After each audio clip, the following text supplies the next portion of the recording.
Well, hello everybody. What's up? So, I've just got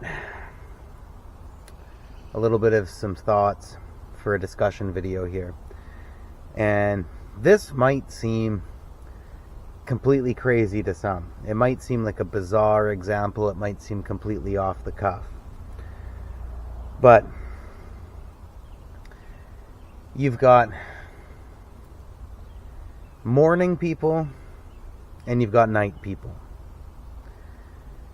And personally, I don't like to necessarily label any of those things. I think it's a bit more nuanced than that. I don't think anybody's really a night person, and I don't think anybody's really a morning person either. I think for the most part that everybody's something in between. And it's a matter of, that's kind of cool. It's a matter of either discipline or some sort of preference in entertainment per se that causes people to be one way or the other. But when you go on, let's say, self-improvement podcasts or read anything about health and well-being, things like that, nobody's going to say that it's healthy to stay up late. Nobody's going to say that it's healthy to, be watching TV, watching movies, watching YouTube, whatnot in the middle of the night. Like, it's just not going to happen. And most of the time they're going to say that the discipline of getting up early, morning routines, all that kind of stuff is going to be at the forefront of health. And I totally buy that. I think they're right. I think it's 100% accurate. And I certainly wouldn't feel right trying to tell anybody otherwise. But yet, in a completely different world, a completely different genre out there, we've got something called the late night movie. Now, the other night, and normally I'm actually, I said I didn't like to label things. Normally, I'm a morning person. I usually get up quite very early. I enjoy getting up early. And I feel like I'm at my healthiest when I get up early. And, do healthy things in the morning before the day starts, right? But the other night I was watching this movie called Coastlines. And this has got a wicked cast. I already told you that this is a bit of a bizarre example, but and this is a great movie. I recommend watching it. And when I get these ideas, when I watch stuff, when I read stuff, a lot of times I don't give any tons of details away, because I oblige people. If I'm talking about something in a video like this, it's something that I truly do think is worth your time, so I oblige you to go check out that movie. It's got a great cast. It's got Timothy Olyphant, who is he's been in a lot of really good movies, not like super well known though, but the main thing he was in was the Justified series, which I highly recommend checking out. That was really good. You've got Josh Brolin in there. You've got Josh Lucas. You've got some good actors in this movie, okay? But, so this was a 100% late night movie. I can't even imagine this movie being watched during the day. I can't imagine it being something that would be casually on in the background during the day while people are doing things or whatever. This is like purely, whether you're like intently watching it for small details in that, or you're just passively watching it, I don't see it happening during the day. This is like, in whatever, some of the scenes in that take place during the day. Like, it's not all exclusively at night, but it's just the whole vibe of it, the story, everything just caters to the late night movie, right? And so these things are made, and this movie was produced by IFC. And as soon as you see the IFC logo come up on a film, you know instantly right then and there that this is going to be one of those movies. It's going to be a little bit strange. It's going to be but yet very homely and sort of captures a slice of life of a certain demographic, a certain kind of person, a certain thing out there in the world that you might not be thinking about all the time. And they were masters at that, and most of the time, back in the day of cable and satellite television, they aired their movies late at night. So anyway, so health and self-improvement is a separate world, and then you've got the late night movie in the filmmaking category over on this other side here.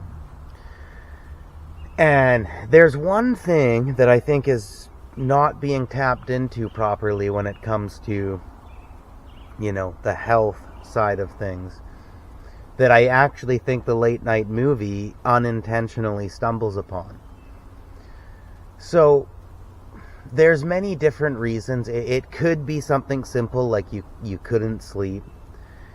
It could be, you've been doing a lot of work, you want some time to yourself, you're going to stay up late, whatnot. It could be something more, it could be something more heavy duty. It could be because of some emotional state you're in. It could be because of some circumstance that's sort of thrown you into, being out or being up at hours that you normally wouldn't be. Generally, either some sort of emotional state, or if it's a tactile thing, then it's, some sort of situation that's happened. But yet at the same time, there's almost a melancholic ease, a pleasantly sad vibe that comes from sometimes these circumstances and sometimes these times, right? You can't really put your finger on it, you can't explain it properly. There's just some sort of a neurological thing that takes place that almost makes you feel, like pleasantly sad, pleasantly melancholy. It's hard to put your finger on it. But anyway, so these artists that have created these films have really tapped into that. A lot of these late night movies, they really cater to that demographic. They cater to that vibe. Even if you're not in it at the time, they bring back sort of that weird duel between positive, negative, nostalgia for those times, right? So, and then if you go into, like, also speaking of neurology, like if you watch, say, somebody like Andrew Huberman or something like that, like watching a film late at night, the light going into your eyes, like, this is terrible for your dopamine levels, all that kind of stuff, right? And all of that's very true, but so the broader point of this example being, and I've probably already spoken too long, I've probably already gone way overboard with this, but that, so it's healthy in another way, in the sense that it's a time for yourself, it's a time to reflect, it's a time to embrace these different emotional states that you might be going through. It provides, like I said, just this strange sense of nostalgia, almost like this dreadful but like pleasantly negative, pleasantly melancholy nostalgia that you can then turn into, other creative works of your own, as like inspiration for creative works as your own down the road. And in a lot of ways it is also tapping into the letting go of, the structure of what is, generally agreed upon as healthy. I mean, there's a lot of sort of nuances like that out there. I mean, saving money is the most structured and healthy thing that you can do for your finances. But sometimes you need to buy yourself things that that aren't just necessarily, like, necessities of life, that are things that you want. Otherwise, the constant stress and discipline, hardcore discipline of just going exactly for what you need and nothing more, nothing less, is also counterintuitively bad for your health at the same time. You know, exercise, fitness, working out is great for your health. Everybody should do it. In fact, everybody should do it every day, I would argue. Yet, if you are not seeing your family or your loved ones, if you are not taking part in any sort of other social events and other social things going on because you're so overly disciplined in getting every last little bit of fitness and exercise, then that becomes unhealthy. Nutrition, you know, eat your greens, get your proteins, find a diet that works for you, all that jazz. Structurally, the most healthy thing you can do. But if you are depriving yourself from any sort of enjoyment, if you are causing complications everywhere you go because nothing fits your nutritional needs, you know, if you're on the run, if you're on the go, if you're on a road trip, if anything is not going in a structured manner, if you will become, and you're so used to eating this highly healthy stuff all the time, then, you know, you will become sick when you eat something that's slightly unhealthy. Your body will not be able to handle it. You know, you will not enjoy any of the times, even if you eat, and it does need to be structured too.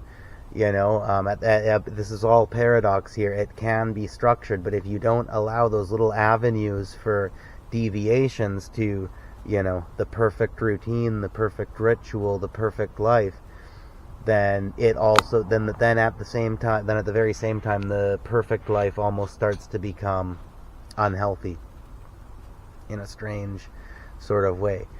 And I'm just, you know, I very rarely stay up late. I'm watching this movie, true, it has nothing to do with the subject matter I'm talking about, but just a true late night movie, and then, you know, I am going about the rest of my days, and I'm just rolling it. That's what I do. I roll around these ideas.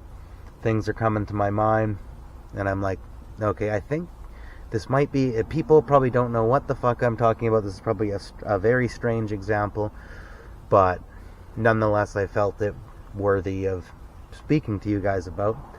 And yeah, I think that, like, the late night movie, the late night vibe in any sort of art, whether that be music, you know, paintings, whatever, you name it, anything, doesn't matter, sort of taps into that paradox. And I think that's why the vibe is pleasant to a lot of people, including myself. And I think that's why it holds a lot of depth. And I think there's also something that we can learn from it along the lines of health and well-being as well. So I hope you enjoyed this video. I won't ramble on any further. And yeah, thank you very much for watching. Hope you enjoyed. Please come back for more. Leave a like and subscribe if you feel like it. I'll see you next time.